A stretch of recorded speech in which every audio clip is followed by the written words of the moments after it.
Ницкель современный завод, Юмасура, Приборищен, Стандартищен, Соответствующий, Ой, Бичан, условия, что одежду, Дополнительные битумные помещения, 2000 тонн битум только прямой поставки направление сразу в завод на подаче.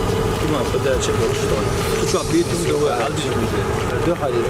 Юдо халил это вот то и на Дик состояние мы какие уличные тебя асфальт, какие завод 160 тонн в час выдать года, тоже по 60 тонн. Следующее качество асфальт фильчела, более удобные, долговечные. Когда вода дишь, уже 50 километров нет, цель 60% уже материал завести на полный подготовку и на нет, что надо, на полностью. пробный запуск новый, лаборатория, проверять, что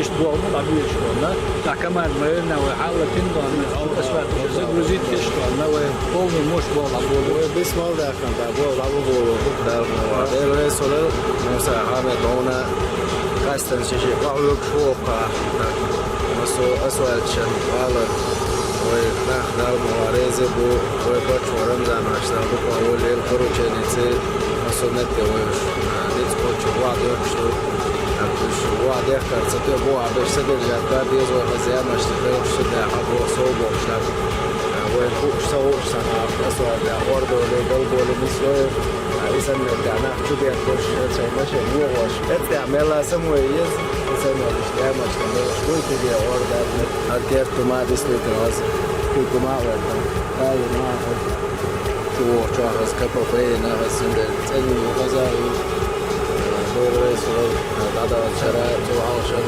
وما سجى أول شو هو شراء أصلا سوق أهل شيء أبوه يكيد أبوه راغلوش بوتا ونسون كديك بوشتو سند أبوه سوق بوشة نلا ناهم إسلوية أو بيسكوي ونقدر نسوقه نقدر بتعمل وبتشين والمسال يلقي بتسمع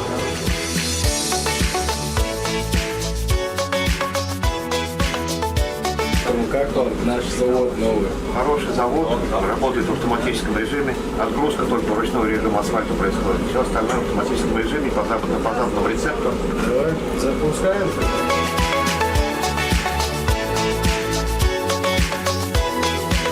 Ну, состояние.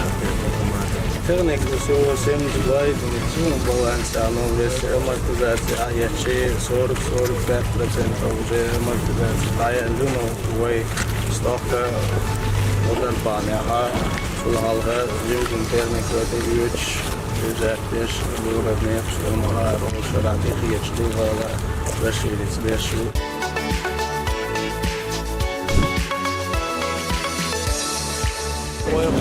Pagaidā ir 52 km Sulsolnava Dalmolā Jukšersana stok 200 km Solniekšte Kinuelālā Pušara 32 hektar dolstu na Pagaidā iešega основной акцент vai sociālnie objekti švīntara školu idolškolnieks skolēni sēdikan meklētuvār nāram udobs dāvu sportēnā